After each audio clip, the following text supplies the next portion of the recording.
اچھا تو دوستو دوسری کہانی بھی زبانوں کے بارے میں ہے. تو کہتے ہیں 2 جاپانی ہندوستان کے ایک دیہاتی علاقے میں سفر کر رہے تھے. غالباً وہ بھی ٹورسٹ ہے میری طرح. میں 1-2-3 زبانیں جانتا ہوں, اپنا راستہ نکال لیتا ہوں, کام چل جاتا ہے. تو وہ دونوں راستہ بھول گئے, بالکل جنگلوں میں جاتے جاتے جاتے شام ہونے کو تھی. تو انہوں نے ایک پولیس چوکی دیکھی, وہاں گئے کہ بھائی ان سے پوچھا, حال احوال کیا, پانی پیا. بولتے فلانے شہر کا راستہ کس طرف ہے. انہوں نے اپنی جاپانی زبان میں پوچھی. تو 2 پولیس سپاہی ہندی تھے, انہوں نے سر ہلایا کہ ہمیں پتہ نہیں. تو اس نے عربی میں پوچھا ان سے, پھر انہوں نے سر ہلایا. پھر انگریزی میں پوچھا, پھر سر ہلایا. پھر کسی اور یورپی زبان میں پوچھا, تو انہوں نے بالکل نفی میں سر ہلایا کہ بھائی ہم آپ کی زبان نہیں جانتے ہیں. تو انہوں نے بائے بائے کیا اور کہیں اور چلے گئے. تو یہ 2 آپس میں ابھی اس کے بارے میں تبصرہ کر رہے ہیں کہ بھائی یہ دیکھو اتنی زبانیں جانتے ہیں, ہمیں ایک بھی زبان نہیں آتی. تو دوسرے نے کہا کہ بھائی اس کو اتنی زبانیں آتی تھی تو ان کا کام نہیں چلا, ابھی ہمیں کیا ضرورت ہے کہ بھائی ہم اور بھی مزید زبانیں سیکھیں. بس ہر ایک اپنی زبان میں مصروف رہے تو بہتر ہوگا.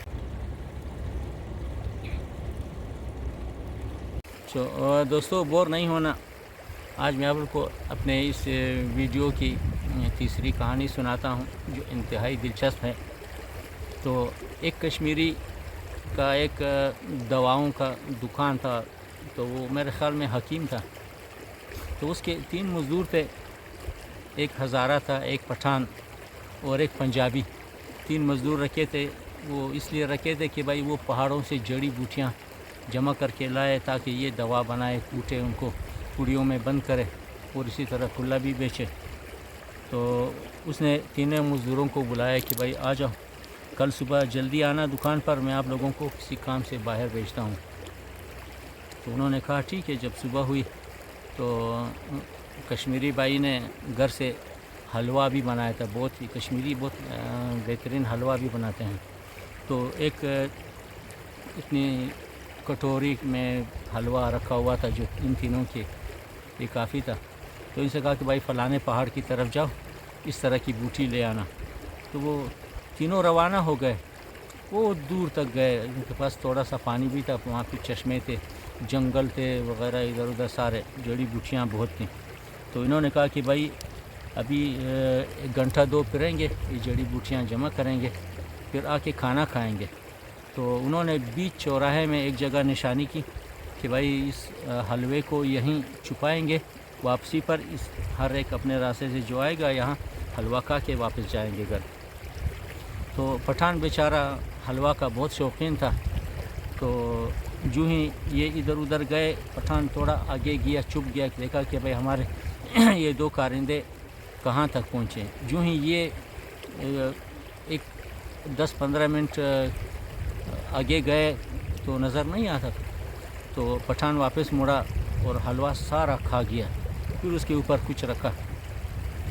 تو کافی 3-4 گھنٹوں کے بعد یہ سارے واپس آ گئے. پیشنٹ کا وقت تھا.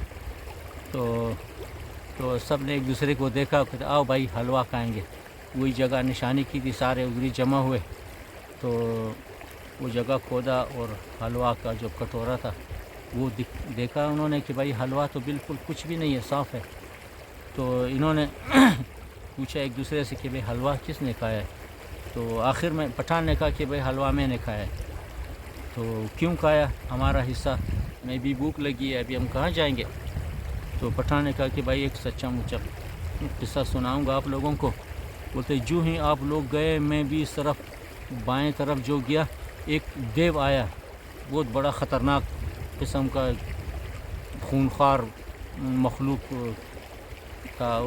اس نے کہا کہ بھائی تم کون ہو. میں کہتا بھائی پٹھان ہوں. تو کہاں سے آئے. بولتے شہر سے. یہاں کیوں آئے ہو. ہم جڑی بوٹیوں کے لیے. بولتے اپنے ساتھ کیا لائے ہو.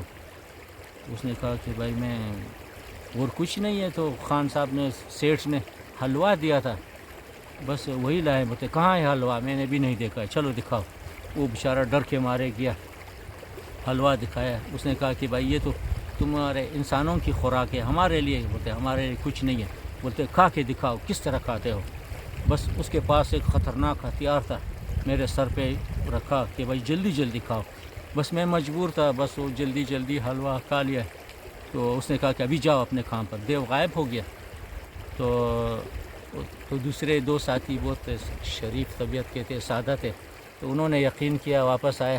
رات کو اپنے سیٹھ کو بولا کہ بھائی حلوہ تو سارا اس نے کھا لیا, ابھی ہمارے لیے بھی تھوڑا سا حلوہ پکاؤ تاکہ ہم کھائیں.